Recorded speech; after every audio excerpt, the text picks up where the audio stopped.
Estamos en el capítulo 20, por favor. A ver si me acompaña ahí.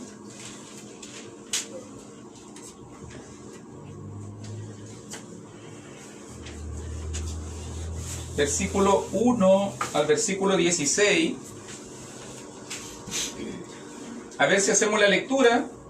A ver si Elías me ayuda con el versículo 1. Matías con el versículo 2. Hermana Jessica con el 3. Edison con el 4. Lucas con el 5. Elena con el 6. Mi hermano Víctor con el 7. Mati, ¿tenés Biblia? ¿Tenés Biblia? 7. El Giuseppe con el 8. Oh, bueno, cambió porque la hermana Gina también quiere leer. Se agregó para la lectura. 1, 2, 3, 4, 5, 5, 6, 7, 8, 9, 10, 11, 12, 13, mi hermana Nati 14, mi hermano 15 y la Verito 16. ¿O no? O la Damari le ayuda con el 16. Ya, por favor, hermano, para que nos pongamos en el pasaje. Después que cesó el alboroto, llamó Pablo a los discípulos y habiéndolos exhortado y abrazado, se despidió y salió para ir a Macedonia. Y después de recorrer aquellas regiones y de exhortarles con abundancia de palabras, llegó a Grecia. Después de haber estado allí 3 meses y siéndole puestas acechanzas por los judíos para cuando se embarcase para Siria, tomó la decisión de volver por Macedonia. Varios hombres viajaban con él. Sus nombres eran Sópater, hijo de Pirro, de Berea, Aristarco y Segundo, de Tesalónica, Gallo, de Derbe, Timoteo también Tíquico y Trófimo, de la provincia de Asia.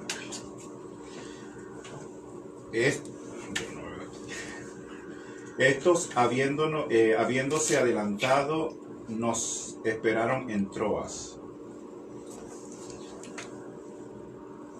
Finalizada la Pascua, subimos a un barco en Filipos de Macedonia, y 5 días después nos reencontramos con ellos en Troas, donde nos quedamos una semana. El primer día de la semana, reunidos los discípulos para partir el pan, Pablo les enseñaba. Habiendo de salir al día siguiente, y alargó el discurso hasta la medianoche. Y había muchas lámparas en el aposento alto, donde estaban reunidos. 9. Y un joven llamado Eutico, que estaba sentado en la ventana,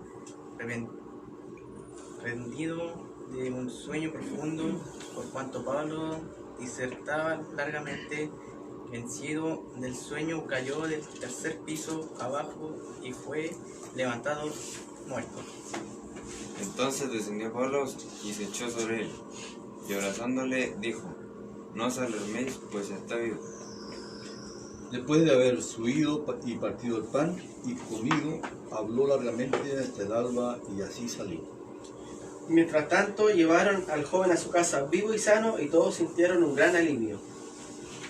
Nosotros, adelantándonos a embarcarnos, navegamos a Asón para recoger allí a Pablo, ya que así lo había determinado, queriendo él ir por tierra. Cuando se reunió con nosotros en Asón, tomándole a bordo, vinimos a Mitilene. Navegando de allí, al día siguiente, llegamos delante de Quío, y el otro día tomamos puerto en Samos, y habiendo hecho escala en Trogilio, al día siguiente llegamos a Mileto. Porque Pablo se había propuesto pasar de largo a Efeso, para no detenerse en Asia, pues se apresuraba por estar el día de Pentecostés, se le fue posible en Jerusalén. Muchas gracias. Parece una historia como con no mucha trascendencia, más o menos. Ayúdame un poquito con la cronología de aquí mismo, aquí nos vamos a quedar bastante. Y note que terminamos nosotros la clase pasada hablando del capítulo 19 y recuerde dónde estamos. En la provincia romana de Asia Menor, en la ciudad de Éfeso. Recuerde que hubo el alboroto por la diosa Diana, y allí terminamos nosotros diciendo, después que cesó el alboroto, llamó Pablo a los discípulos. Después de 3 años de estar predicando en la ciudad de Éfeso, Pablo se despide de la iglesia. Conjeturas que sacamos, implicaciones que sacamos: Pablo estableció un liderazgo sólido en Éfeso, porque más adelante va a reunirse con los ancianos. Eso va a decir versículo 17. O sea, la iglesia de Cristo en Éfeso ya tenía provisto, en 3 años de trabajo, ya habían establecido un liderazgo bíblico y ya tenían líderes que estaban a cargo de la congregación. ¿Ok? Eso vamos a verlo, lo más probable, la próxima lección.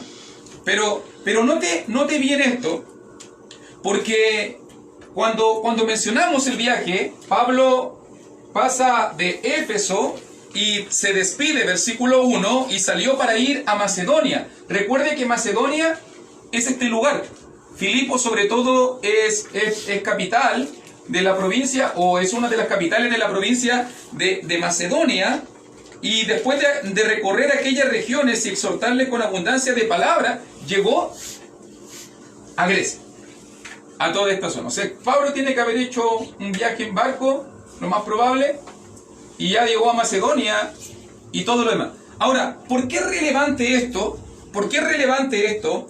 Porque se dice, aproximadamente, usted para que lo sitúe, cree que esta historia tiene que haber sucedido aproximadamente en 57 después de Cristo, porque hay alguna referencia específica. Así que en el año 57 después de Cristo, más o menos, se desarrolla el capítulo 20 del libro de los Hechos, y es paralelo, por si acaso es paralelo, acompáñeme un poquito si quiere, en 2 de Corintios capítulo 7, es paralelo. ¿Se acuerda que nosotros hemos estudiado en otras oportunidades el libro de 2 de Corintios y se ha hablado bastante de las pruebas de Pablo? Un libro bastante autobiográfico, y nosotros habíamos dicho, por ejemplo, en el 1.8, que Pablo en Asia había tenido una prueba a tal punto que había perdido la esperanza de conservar la vida, ¿cierto? Eso habíamos dicho en la clase pasada. Pablo en Asia lo pasó muy mal, y eso calza con capítulo 19. Eso calza con capítulo 19. Pero fíjese muy bien ahora en el capítulo 7, y mire cómo dice el 7.5. Y ahora sí le voy a pedir a Damaris. No se va a salvar. 7.5. Yo creo. Ya. Porque de cierto, cuando vinimos a Macedonia, ningún reposo tuvo nuestro cuerpo, sino que en todos fuimos atribulados. De fuera, conflictos, de dentro, temores. Muchas gracias, mi hermanita. Fíjese que, ¿se acuerda lo que pasó? De Asia,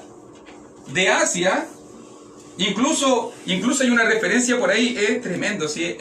Es tan perfecto esto que cuando uno mira en el capítulo 2, también se habla cuando Pablo fue a Troas, y después dice cuando fuimos a Macedonia. O sea, se va dando la cronología exacta que aparece en el libro de los Hechos, se va dando de una manera tan secuencial y tan perfecta que va calzando. Entonces, cuando Pablo llegó a Macedonia, que es Filipos, note cuál era el estado anímico de Pablo. Ningún reposo tuvo nuestro cuerpo. O sea, en ese momento, cuando Pablo, en Hechos capítulo 20, va a Macedonia, pasan hartos problemas. Hay hartos problemas que están sucediendo. Por si acaso. En todo, fuimos atribulados, de fuera conflictos, de dentro temores. Pero Dios, que consuela a los humildes, nos consoló con la venida de Tito, y aquí en este viaje en Macedonia se va a sumar Tito. ¿Y dónde estaba Tito? Nosotros supimos, por lo menos por la referencia que hemos visto, que Tito estaba en Corinto. Tito estaba en Acaya. ¿Cómo usted va a saber que Tito estaba en Acaya? Porque hay un pasaje muy conocido que nosotros siempre citamos cuando se habla de la ofrenda. ¿Se acuerda cuál es el pasaje que se habla siempre de la ofrenda? ¿Se acuerdan? 2 de Corintios 8, en el capítulo que está al lado. Y ahí se dice qué estaba haciendo Tito. ¿Y qué estaba haciendo Tito? Por lo menos nosotros sabemos por 2 de Corintios capítulo 8 y por mire cómo dice el 8.23 de 2 de Corintios. En cuanto a Tito, es mi compañero y colaborador para con vosotros, y en cuanto a nuestros hermanos, son mensajeros de las iglesias y gloria de Cristo. Y se envió a Tito, por si acaso, para reunir la colecta de la provincia de Acaya. por si acaso. Entonces hay un plan que se está desarrollando que a lo mejor no nos damos cuenta. Pablo en estos 3 años está velando por las distintas iglesias que está aquí. Pablo va a salir. Recuerda que el plan de Pablo es llegar a Jerusalén. Es raro. Si está aquí y quiere llegar aquí, se da toda la vuelta para allá. Y uno dice, ¿por qué Pablo da toda la vuelta y hace todo el rodeo cuando era más simple tomar un barco en Éfeso y llegar a Jerusalén? Recalar en Cesarea y llegar rápidamente abajo. Pero no lo hace porque hay un plan. ¿Y cuál es el plan? El plan es 1 Corintios capítulo 16. Mira el plan. Por si acaso, ¿cuál es el plan? El plan es no llegar con las manos vacías. Pablo no va a llegar con las manos vacías. Y Valerita nos va a ayudar, obviamente ahora, porque es la última que nos queda ya en la esquina. Capítulo 16, versículo 1 al 4. Bien bendecido. En cuanto a la ofrenda para los santos, haced vosotros también de la manera que ordenen las iglesias de Galacia. Cada primer día de la semana, cada uno de vosotros ponga aparte algo, según haya prosperado, guardándolo para que cuando yo llegue no se recojan entonces ofrendas. Y cuando haya llegado, a quienes hubieses designado por cartas, a estos enviaré para que lleven vuestro donativo a Jerusalén. Y si fuere propio que yo también vaya, irán conmigo. Y fíjese que dice, iré, el 5, a vosotros, yo lo leo, no se preocupe, iré a vosotros cuando haya pasado por Macedonia, nuevamente mire la secuencia, pues por Macedonia tengo que pasar. Entonces, ¿cuál era el objetivo de Pablo? Era reunir y juntar y colectar la ofrenda máxima. Recuerde que ya dio la orden en la iglesia de Galacia que están acá, por si acaso, Antioquía de Pisidia, Listra, Iconio, Derbe. Ahora también recogió una ofrenda aquí en Éfeso y ahora pasó por Macedonia y con el propósito de recoger una ofrenda, y Tito está recogiendo la ofrenda en Acaya, o sea, va a ser una ofrenda bastante grande, va a ser un donativo bastante grande, y Pablo quiere llegar antes de Pentecostés a Jerusalén. ¿Por qué? Obviamente porque en el Pentecostés normalmente se reunía mucha gente. Y obviamente que las necesidades crecían. Y Pablo quería llevar el auxilio de la iglesia gentil. Note que vimos nosotros en capítulo 15 que había un conflicto entre la iglesia gentil y la iglesia judía, por decirlo de alguna manera. La iglesia de Cristo gentil, la iglesia de Cristo judía. Pero esto Pablo quería hacer un gesto de amor hacia las iglesias judías y llevar una colaboración, porque estaban en un grande aprieto las congregaciones aquí, había una gran hambruna. Entonces cuando vamos a Hechos 19, o sea Hechos 20, donde estamos entonces, vamos entendiendo la historia de por qué Pablo fue a Macedonia, versículo 1, por qué Pablo pasó a Grecia, versículo 2, y después de haber estado allí 3 meses, dice versículo 3, y siéndole puestas acechanzas por los judíos, para cuando se embarcase para Siria. Note que de aquí va a salir a Siria, a Tiro, a Siria, o puede ser Antioquía, esas son 2 ciudades de la región, va a salir a Siria, tomó la decisión de volver por Macedonia. Y Pablo hace el recorrido por tierra, prefiere hacer este recorrido por tierra, para estar con los hermanos. ¿Cuánto le demoró este viaje? 3 meses, dice. Para que usted entienda, imagínense lo que significa las ofrendas que se estaban recolectando. Uno diría, hay un problema de logística. Recuerde que el dinero no era como lo conocemos hoy en día, ¿cierto? Alguien hubiese dicho, te transfiero, ¿cierto? No hay problema, dame tu cuenta y estamos listos. Te lo cargo a la tarjeta. O incluso el dinero de papel. Recuerde que en ese tiempo el dinero eran minerales, era plata, era cobre, era oro, y cargar cantidades de la ofrenda. Yo me imagino que Pablo tuvo que necesitar la logística para trasladarse en todos estos lugares y poder llevar la ofrenda a la iglesia de Jerusalén, con el cuidado de 2 cosas importantes: los ladrones y la sospecha.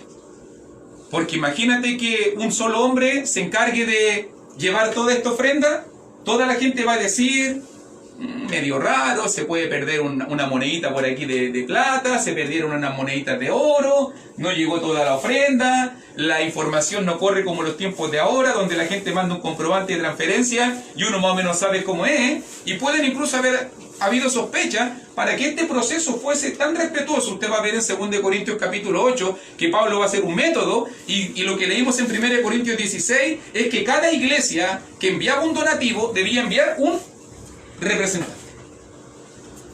Y cada congregación va a enviar un representante y se va a formar un equipo de trabajo para poder organizar este trabajo de benevolencia. Porque este era un trabajo de benevolencia a gran escala. Porque ellos querían suplir la necesidad de toda una región, por lo menos. Y obviamente que todas las iglesias de Cristo, acuérdense que los de Macedonia, estos de aquí, que es lo que siempre decimos nosotros, eran pobrecitos. Y eran muy pobres y estaban en una gran pobreza y tribulación, y aún así le rogaron a Pablo que ellos querían dar más allá y dieron más allá de su fuerza. Y todas las congregaciones, aunque eran pequeñitas, fueron colaborando y colaborando, y se armó este equipo de trabajo. Por eso que va a decir versículo 4. Ahora entiendo versículo 4. Y le acompañaron hasta Asia Sópater de Berea. ¿Ha oído hablar acerca del hermano Sópater? Por si acaso, Sópater ya fue mencionado en algún momento en la Biblia. Mire por favor en Romanos capítulo 16. Para poder darse cuenta que no se eligieron a cualquier hermano. Los representantes que se van a usar en esta colecta y en este ejemplo de benevolencia tremenda de iglesias hacia iglesia, dice por ejemplo en Romanos capítulo 16, versículo 21, y se menciona en Romanos 16, 21, os saluda Timoteo mi colaborador, Lucio, Jasón y Sosípater. Sosípater es el nombre completo. Sópater es el diminutivo. ¿Ok? Como Natalie, Nati. Como Rodrigo, Rodri. ¿Cierto? Algo así. Como Jaime, Jimmy. ¿Cierto? ¿Ah? Algo así. Entonces... Pero ¿cómo a lo mejor podría ser otra persona? ¿O tú estás...? No, la evidencia dice que es porque se menciona uno solo que tiene con ese nombre. Y se menciona como pariente de Pablo. O sea, es un familiar directo de Pablo. Es un familiar directo de Pablo. La única persona que se identifica con el nombre de eso, el nombre completo es Sosípater.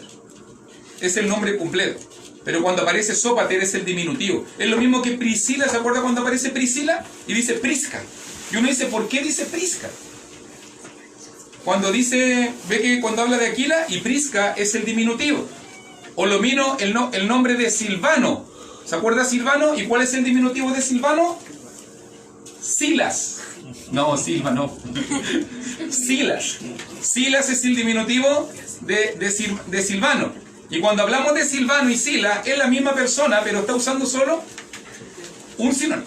¿Ok? Entonces este era el hermano Sosípater que nosotros conocemos. Era un familiar directo de Pablo, era de Berea y era miembro de la iglesia de Roma, o por lo menos era un líder importante y familiar directo de Pablo. Pablo lo reconoce como un familiar directo. Y también, después aparece en 24 del libro de los Hechos, Aristarco y Segundo de Tesalónica. Ya conocemos a Aristarco. ¿Cómo conocemos a Aristarco? Porque en el capítulo 19 de Hechos, acuérdese que en 19:29 ya a Aristarco le llegaron sus coscachos. Ya Aristarco, en medio del problema de Diana y de los vendedores de templecillo, Aristarco con Gallo fueron los que los sacaron a la calle para pegarle. Cuando los tomaron y lo identificaron, o sea, ya Aristarco era parte del grupo y se nos dice solamente ahora de dónde era. Él era de la ciudad de Tesalónica. También hay otro hermano de Tesalónica que es Segundo, y después aparece Gallo de Derbe, el mismo Gallo que estaba con Aristarco de Hechos 19:29. Tenemos otro hermano de Derbe, que está por aquí, de Galacia por si acaso. Y también tenemos a Timoteo. Usted sabe de dónde es Timoteo, ya lo vimos en Hechos 16. Es de Listra. Es un Gálata también Timoteo.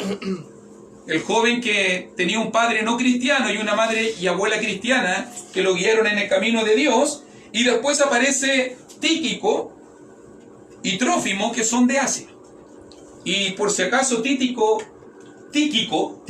era un colaborador súper directo de Pablo, porque él fue el que llevó la carta de Efesios y él fue el que llevó la carta de Colosenses. Cuando usted mira Efesios 6:21 o usted mira Colosenses 4:7, tú te vas a dar cuenta, Tíquico es reconocido, dice en Efesios 6:21, para que tú veas que son todos hermanos conocidos, compañeros, colaboradores, hombres de fiar, hermanos que han trabajado con Pablo anteriormente. Y dice, por ejemplo, en Efesios 6:21, para que también vosotros sepáis mis asuntos, y lo que hago, todo os lo hará saber Tíquico, hermano amado y fiel ministro en el Señor.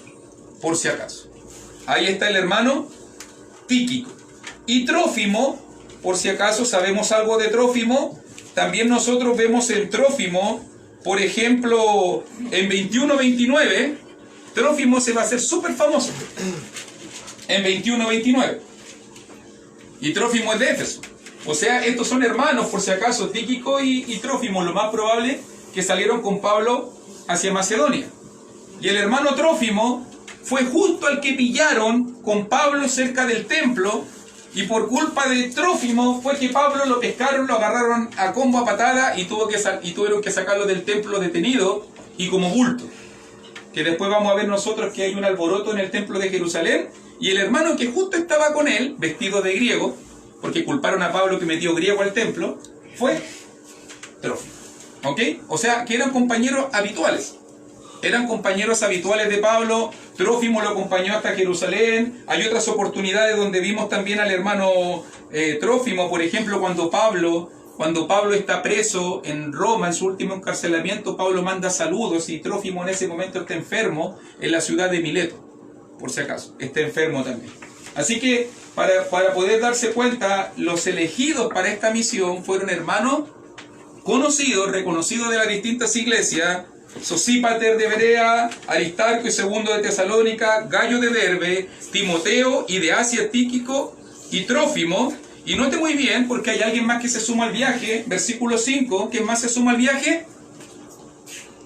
Ayúdeme. Gramática. Muy bien. ¿Quién se suma al viaje? Lucas. El hermano Lucas. Porque dice, estos habiéndose adelantado, nos. O sea, se incluye. El autor del libro de Hechos se incluye en el relato, o sea, ahora él está presente. Si usted se fija, salió para ir, dice el 1, llegó a Grecia, versículo 2, tomó la decisión de volver, versículo 3, pero ahora, versículo 5, no se espera. O sea, él está incluido en la escena. ¿Ok? Y allí se reunieron, todo este equipo de trabajo se reunió en la ciudad de Troas. ¿Ok? Todo imagínense, esto tiene que haber sido la mayoría jóvenes que Pablo capacitó, la mayoría hermanos que Pablo capacitó en los distintos viajes y en las distintas ciudades, y Pablo se reúne con todos ellos en la ciudad de Troas, por si acaso. ¿Ok?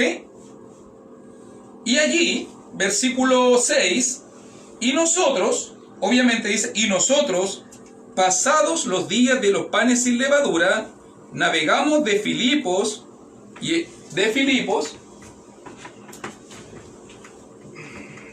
en 5 días nos reunimos con ellos en Troas, donde nos quedamos 7 días. Y note que se junta el equipo de trabajo. Tito tiene que haber llegado de Corinto, por lo menos tiene que haber, recuérdese quién estaba aquí. ¿Se acuerda cuándo fue la última vez que dejamos de ver a Lucas? Fue en Hechos capítulo 16, en la ciudad de Filipos. Y ahí uno ve el relato, y tú te vas a dar cuenta que cuando dice en Hechos 16:40, ellos se fueron. Y Lucas ya no se incluye más en el relato de los viajes de Pablo como incluido, porque ahora Pablo va a seguir solo. Se cree que Lucas estaba trabajando en ese tiempo de todo este viaje de Pablo como el evangelista de la iglesia de Filipo. Entonces, cuando Pablo hace el llamado para poder juntarse y para poder llevar la ofrenda a Jerusalén, Lucas, como el evangelista de Filipo, va también en representación y lleva la ofrenda de la congregación de Filipos también. Y todos se reúnen en la ciudad de Troas, donde ya se va a salir, por decirlo de alguna manera, se va a salir para llevar la ofrenda en este caso, a Jerusalén. Ok, ahora, estando aquí entonces, vamos a entrar ahora a otro tema, porque ya el equipo se reunió, pero nota los tiempos, porque dice en versículo 6, que nos quedamos 7 días. ¿Por qué este equipo esperó 7 días? ¿Por qué? Note lo importante.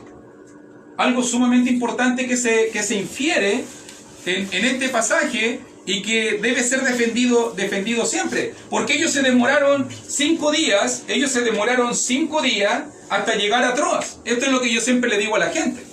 Se demoraron 5 días para llegar a Troas, y llegan a Troas y deciden quedarse 7 días.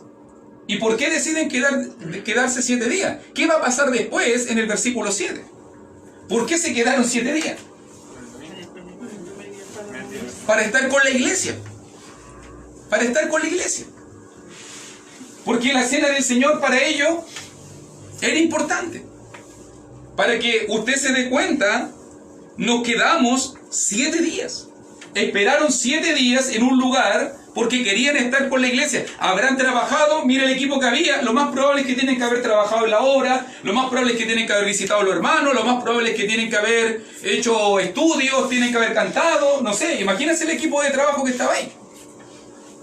Por lo menos eran puros jóvenes potentes de distintas congregaciones que venían a servir a la iglesia, a llevar una ofrenda y se reúnen con Pablo. Me imagino todos ansiosos esperando, va a llegar el domingo, vamos a reunirnos con la iglesia del Señor. Va a llegar el domingo y la iglesia de Troas, se va a reunir. Y fíjate bien la importancia. Esto es lo primero que tenemos que destacar. Porque si tú miras versículo 7, ellos esperaron hasta el primer día de la semana. Y ellos salen el lunes. Incluso alteraron sus viajes. Porque alguien podría decir que salgan el domingo, o que salgan el sábado, o que salgan cualquier día. Si total, igual van a tomar la cena, ¿o no? Igual van a tomar la cena. Pero para ellos la importancia de la cena del Señor era, querían estar con la iglesia, querían aprovechar esta oportunidad de edificación, querían la oportunidad de compartir con los hermanos, y ellos todo este equipo decide quedarse 7 días, alteran su plan para poder pasar y adorar juntos con la iglesia del Señor. Entonces, el primer día de la semana, reunidos los discípulos para partir el pan, la práctica de la iglesia primitiva. La iglesia primitiva, ¿a qué se reunía? Si tú te fijas muy bien, ¿a qué se reunía la iglesia de Cristo? ¿A qué se reunían los cristianos el primer día de la semana? ¿Dice ahí el pasaje, se reunían para cantar? No. ¿Dice, se reunían para escuchar la palabra? No. ¿Dice, se reunían para orar? No. Yo entiendo que esas cosas están inferidas, están ahí implícitas. Pero si tú te fijas, lo que más se destaca aquí, para poder decirlo de una manera, ¿usted puede hacer una reunión de estudio, de oración, de alabanza el día lunes? Sí. ¿Tú puedes hacerla el martes? Sí. ¿El miércoles? Sí. ¿El jueves? Sí. ¿El sábado? Sí. ¿El día domingo? Tú la puedes hacer. Pero el día domingo es el único día que tú puedes hacer el partimiento del pan. El día domingo es el único día que tú puedes celebrar la cena del Señor. No hay otro día. Ellos pudieron, incluso yo le digo a la gente, ellos tuvieron 5 días de traslado, estuvieron esperando 7 días. Si la cena del Señor no se toma el domingo, que la tomen el lunes. Estaban ahí el lunes, toda la iglesia. Que la tomen el miércoles. Estaba la iglesia reunida todo el miércoles. Que la tomen el sábado, estuvo todo el grupo, pero ellos esperaron el día domingo ¿Por qué? Porque el día domingo era el día del Señor. Era el día del Señor. Ahora, algo que tengo que explicar, hermanito, algo que tengo que explicar, que a veces no se entiende. En el antiguo mundo griego, recuérdese dónde estamos aquí, Troas. En el antiguo mundo griego, el día domingo era un día normal de trabajo. Era el primer día de la semana, incluso. Era el primer día laboral. Para que usted entienda. O sea, claro, gracias a Dios, la iglesia del siglo XXI ha sido bendecida gracias al calendario católico romano. Gracias al calendario católico romano, tenemos que decirlo de esa manera, con el domingo marcado en rojo. Aunque algunos lados no lo respetan, pero gracias a Dios hemos sido bendecidos con el domingo marcado en rojo. Para los cristianos del primer siglo, el domingo no estaba marcado en rojo. Era un día de trabajo exactamente igual que cualquier otro. Y por si acaso, segunda cosa importante del mundo greco-romano, las leyes laborales que usted tiene hoy día y que tengo yo y que nos protegen a todos nosotros, en ese tiempo ni existían. Así que había una sola ley, de sol a sol. Ese era el trabajo. No le decís, no es que tengo que marcar la tarjeta, es que tengo la hora de colación, es que el trabajo era de sol a sol. Entonces la iglesia de Cristo en el primer siglo tuvieron que enfrentarse al desafío. ¿Qué hacer? Si trabajaban de sol a sol y el domingo era un día de trabajo normal, no era que si querís podí, de que si tenís hora extra, de que si te pide el jefe, era el primer día de trabajo de la semana. Imagínense que el culto sea el lunes. Así que tuvieron que tomar una decisión. ¿Y cuál fue la decisión que tomó la iglesia? Se reunían después de su jornada de trabajo. Eso es lo que hacía la iglesia. Y por eso se reunieron en la noche. No fue accidental, por si acaso. Dice ahí en versículo 7, 8, obviamente que menciona, Pablo les enseñaba y alargó el discurso hasta la medianoche. Imagínense lo que está sucediendo. La iglesia se reúne, la iglesia está adorando, recuerda la cena del Señor, están en el culto cristiano. Y Pablo, habiendo de salir al día siguiente, Pablo tiene que salir el lunes, por si acaso, para que usted entienda, porque algunas personas mal entendido, una vez estuve en un estudio y alguien dijo, no, es que esto es sábado, es que este es el calendario judío, y recuerde que el calendario judío comenzaba el día antes, en la tarde. Recuerde dónde están. Recuerde dónde están. No es calendario judío, es Grecia, es el horario de Grecia. Así que esa explicación que le dan a algunos de ustedes, no, es que la iglesia se reunió el sábado en la noche. Un día un hermano me dijo, así que no hay problema si la iglesia se reúne el sábado en la noche, y así el domingo ellos lo tienen de libre disposición porque el día sábado de la noche la iglesia de Troas se reunió. Pero yo le digo, claro, si hubiese sido ese culto celebrado aquí, podría ser bajo el calendario de los judíos. Pero los griegos no tenían ese calendario. Los griegos tenían el calendario exactamente igual que nosotros y el día comenzaba exactamente igual que nosotros a las 12 de la noche. A las 12 de la noche comenzaba un día. Entonces... A lo mejor tenían el mismo calendario judío. No. Porque si terminaban el último día, sábado, el primer día era domingo. No, lo que pasa es que ellos no tenían los mismos, no llamaban los mismos días. Por ejemplo, para los griegos, el primer día se llamaba el día del sol. Por eso nosotros hoy en día en el inglés, por ejemplo, cuando hablamos de domingo, ¿cómo se llama el domingo en inglés? Sunday. Y por si acaso, domingo, el día del sol, porque el primer astro para los griegos y los romanos era Júpiter o Zeus, que se representaba con el sol. Y el segundo día, después, ¿cuál es el segundo astro regente? La luna. ¿Cómo se llama el segundo día en inglés? Monday, que tiene que ver con el día de la luna. Sunday, el día del sol. Monday, el día de la luna, por si acaso. Entonces ellos celebraban estos días con conmemoración a sus dioses y a sus astros, por si acaso. Y si tú ves después la etimología de los, por ejemplo, días de la semana en inglés, te vas a dar cuenta que recuerdan ese sentido. O bueno, nosotros también, lunes, luna, por si acaso. Martes, después viene el tercero, del planeta, por si acaso. Y ahí tú más o menos vas viendo, después de jueves de Júpiter, por si acaso. Y lo vamos asociando de esa manera. ¿Ok? Pero después esto lo tomó el calendario católico romano y lo cambió y le puso domingo. Por si acaso, que el otro día explicaba qué significa domingo. Domingo significa en latín día del Señor. Día del Señor. ¿Ok? Entonces, estamos en el culto. Qué lindo es que vamos a ver ahora cómo se hace el culto en Troas. Cómo se hace el culto en Troas. Y el culto en Troas tenía la cena del Señor. La iglesia del Señor se reunía en el día del Señor para tomar la cena del Señor. Y Pablo les enseñaba, y habiendo de salir al día siguiente, alargó el discurso hasta la medianoche. Imagínense el contexto. Estás todo el día trabajando, cansado, y Pablo se le ocurre dar un sermón de 6 horas, para que más o menos usted entienda. El sermón de Pablo, aproximadamente, de que terminó la jornada de trabajo hasta que Pablo predicó, tiene que haber durado por lo menos, o 5 o 6 horas de predicación de Pablo. Para que usted se dé cuenta cómo era la vibra, y al otro día era lunes y tenían que ir a trabajar exactamente. Lo más probable es que cuando terminó este culto entró, la gente se fue a su trabajo. Lo más probable no se fue a su casa a dormir, lo más probable es que tiene que haberse ido a su jornada de trabajo. ¿Ok? Alguien diría desatino, bueno, este es el pasaje que nos hace sentir bien a los predicadores, ¿cierto?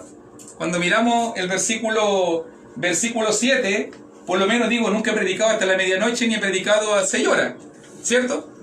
Ahora, entendemos el contexto, y por si acaso el sermón de Pablo no duró 6 horas, porque después Pablo termina eso y sigue predicando, y va a predicar 6 horas más. Eso solamente tuvo que morírsele a alguien para parar la prédica, y después siguió 6 horas más. Eso fue lo que pasó. Entonces, yo estoy diciendo todas estas cosas porque alguien diría, oye, pero ¿y el hermano Eutico? ¿Cómo Pablo está predicando y justo se queda dormido? ¿Cierto? Trabajó todo el día, escuchó 6 horas a Pablo. ¿Qué más podéis pensar? ¿Cierto? ¿Qué más podéis creer o no? Había muchas lámparas en el aposento alto donde estaban reunidos, y un joven llamado Eutico, que estaba sentado en la ventana, rendido de un sueño profundo, por cuanto Pablo disertaba, nuevamente se dice lo mismo, largamente, vencido del sueño, cayó del 3er piso. Recuerde que la iglesia se reunía en un aposento alto y fue levantado muerto. Y más encima se queda dormido Eutico y se murió. Y se cayó de un 3er piso. Por eso siempre decimos que los que se quedan dormidos los tenemos que apoyar a los pilares, que se apoyen para que no se me caigan, ¿cierto? Esa es la idea. Imagínense lo que era un culto a Dios, para que usted entienda la escena, lo que fue un culto a Dios, de un momento a otro se volvió una tragedia. Un hermano se murió. Un hermano, rendido por su sueño, se cayó de una ventana, y en ese momento lo que era alegría, celebración, lo que estaban escuchando a Pablo, en ese momento pasó.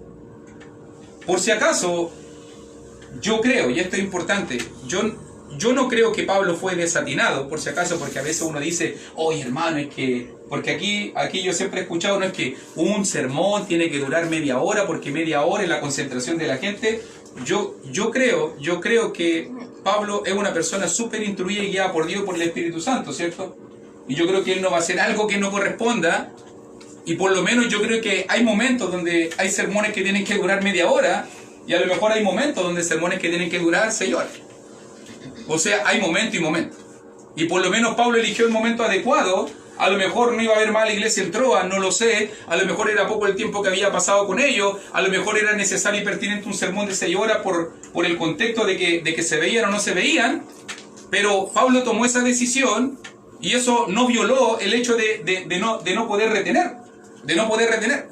Porque Pablo entendía que la gente podía retener ese sermón de 6 horas. No se dio siempre, ese es el punto. No es que Pablo siempre entró a predicó 6 horas, por si acaso. Igual eran tiempos distintos. ¿Cómo es? Porque a lo mejor lo que dijiste tú, a lo mejor Pablo pensó que no iba a haber más a los hermanos, porque igual lo estaban persiguiendo. Claro, no. Y yo entiendo ese punto. Pensaron lo mismo. O sea, Hay que aprovecharlo mientras esté aquí. Claro. Claro, y eso es bueno. Lo que yo decía nomás era de que la lógica siempre te dice que una persona no puede retener más de media hora. ¿Y por qué Pablo hace eso igual? Pero a lo mejor Pablo también, bueno, hay hartos factores. O sea, a lo mejor Pablo era una máquina y la gente, yo no me imagino escuchar a Harry 6 horas seguido. O sea, a eso punto yo, o sea, era el único. Pero parece que no era muy dinámico porque Eutico se le quedó dormido y se le adormeció en una prédica. Es un buen punto también para nosotros los que predicamos. O sea, tener 6 horas a una persona escuchándote es como que tiene que haber sido, pero algo muy espectacular, o el espíritu lo levantó, pero hay algo también especial en Pablo, o sea, porque no es tradicional que pase eso, o sea, tampoco... No, a eso es lo que me refiero yo de que... ¿O puede ser especial en los hermanos igual? Claro, algo pasó ahí, o sea...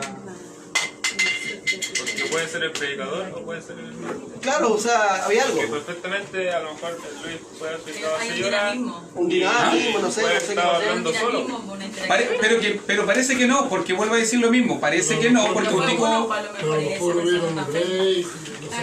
Claro, no. Por lo menos lo que sí dice, más que Bray, dice, según versículo 9, Pablo disertaba largamente, o sea, no dice que hubo interrupciones, sino que dice que el sermón fue continuo, y en ese continuo se justifica. Si yo creo que Lucas está escribiendo no para que pensemos, oye, cómo Eutico se queda dormido. Yo no creo ese punto. Yo no creo que el pasaje me está diciendo Eutico pecó y estuvo mal al quedarse dormido. Lo que sí se destaca 2 veces en el pasaje, y eso es para que... Claro, no, claro, no, aléjese de la ventana nomás, eso es lo único importante, claro. Hay que ponerla siempre entre dos. Hay que ponerla siempre entre dos. Pero fíjese que se dice, alargó el discurso hasta la medianoche 7, y versículo 9, disertaba largamente. O sea, tiene que haber sido un sermón de largo aliento, y por lo menos Lucas escribe como para que entendamos a Eutico, trabajó todo el día, se entiende eso, tiene que haber estado cansado, el culto duró como 6 horas hasta ese momento, Pablo más encima alargó el discurso hasta la medianoche, decidió predicar más, fue decisión de Pablo, yo sé, fue decisión de Pablo, lo habrá visto necesario él. La lógica nos diría a nosotros, oye, no es tan prudente, pero Dios lo guió, y Pablo en ese momento hizo lo que pensaba que era correcto, pero el resultado fue que Eutico cayó, y la reunión se distorsionó. En ese tiempo había... la Biblia estaba... No, y no había Biblia escrita, no había Biblia física. Por eso mismo la gente estaba escuchando también. Está bien. Bueno, siempre hemos dicho que uno de los factores... Querían saber. Claro, lo que nosotros siempre hemos dicho de que, y siempre lo hemos reiterado, que lo más probable es que nosotros los cristianos del siglo XXI estamos un poquito más atrofiados. ¿Por qué? Porque tenemos demasiadas bendiciones. Entonces usted tiene la posibilidad de tener la Biblia acá, de tomar apuntes, de poder escucharla online, de poder en MP3, de poder ver un video, o sea, tenemos tantas bendiciones que nosotros nos confiamos. Para ellos tal vez era la única oportunidad, o a lo mejor eran los únicos momentos que tenían, y ellos iban a aprovecharlo como lo máximo que podían tener, ¿cierto? Por si acaso, ellos tenían predicador en la iglesia, para que usted lo entienda también. La iglesia de Troas no era una iglesia en pañales tampoco. La iglesia de Troas tenía predicador, también tenía evangelista. Entonces, Pablo era la visita excepcional en ese momento. Por la fama que tenía también. Por el respeto, yo creo, ¿por qué él había establecido esa congregación? ¿Por qué él había establecido esa congregación? No, a las 6 más o menos, por el tiempo de cómo se da ya. Más o menos, generalmente era de las 6 de la mañana a las 6 de la tarde el horario de trabajo. Y desde ese momento en adelante, a las 6 de la tarde, la iglesia normalmente se reunían de noche. Pero lo que decís tú es bueno, porque uno tiene que considerar eso, o sea, es un desafío para nosotros como iglesia, o sea, nosotros estamos una hora en lo que decís tú, y uno se aburre.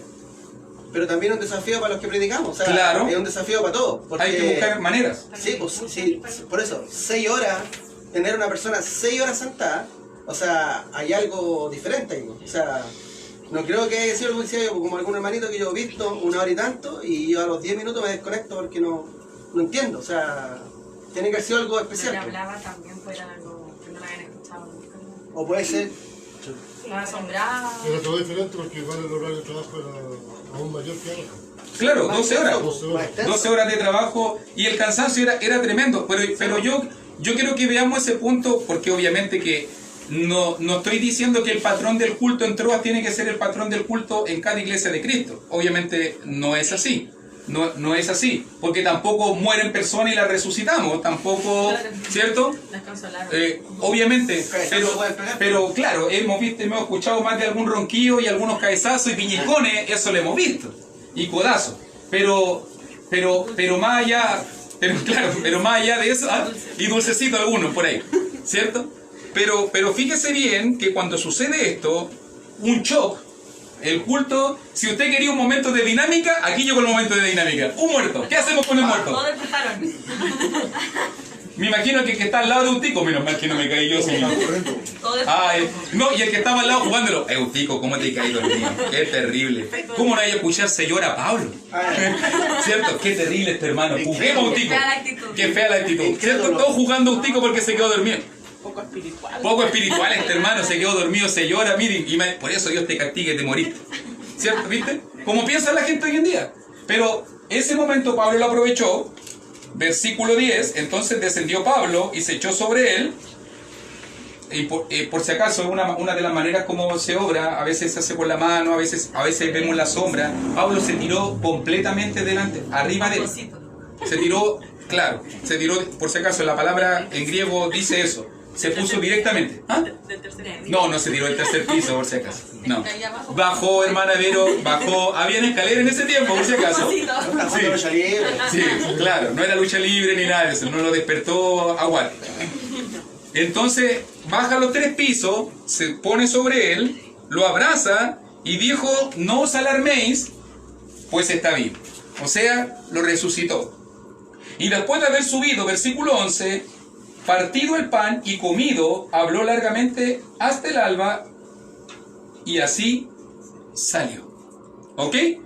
Note por si acaso, esto es importante que se diga, que lo más probable entre versículo 7 y versículo 11 tiene que haberse hecho la cena del Señor, entre 7 al 11, para poder decirlo de esta manera. Porque hay algunas personas de repente que dicen: no, que tomaron la cena el lunes. Pero yo lo que veo el pasaje es que dice el primer día de la semana, reunidos para partir el pan. Entonces, Lucas aclaró que la cena se tomó ¿cuándo? El primer día de la semana. Y no es conjetura mía, porque algunos lo dicen: no, mire, es que fue el lunes. No, es que las 12:1, las 12:2. Por lo menos yo entiendo que si dice el primer día de la semana y del 7 al 11 marca ese punto, tiene que haber un tico caído antes de las 12. O la iglesia tiene que haber tomado la cena del Señor antes de las 12. Para poder haberla hecho el primer día de la semana. ¿Ok? Ahora, alguien diría: ya Pablo predicó, oramos por Eutico, la predica duró 6 horas, la cena está lista, cantamos, el culto está listo, 12:01 minutos, para casa, nos vamos, ¿cierto? Ajá. Versículo 11. Y partido el pan y comido, ahí está el break para poder comer algo, recobren fuerza, porque se vienen 6 horas más de predica. Y habló largamente hasta el alba, y así salió. O sea, tiene que haber sido un sermón, nuevamente, de largo, 12 horas. Imagínate, Damari. Una vigilia. 12 horas escuchando la palabra. Imagínate, Damari.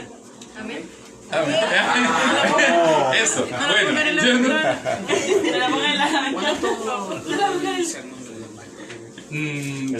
El sermón del monte, leerlo no demora más allá de media hora, 45 minutos. Sí.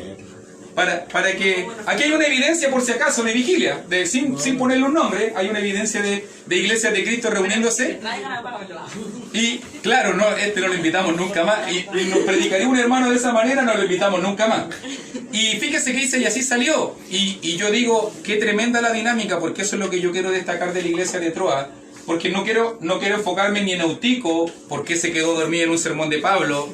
Tampoco me quiero centrar en Pablo, si fue prudente o no prudente dar un sermón de 12 horas, porque podríamos alguien decir: es que no fue prudente, fue necesario, no fue necesario. Yo lo que quiero destacar, a pesar de todo eso, es la iglesia de Troas.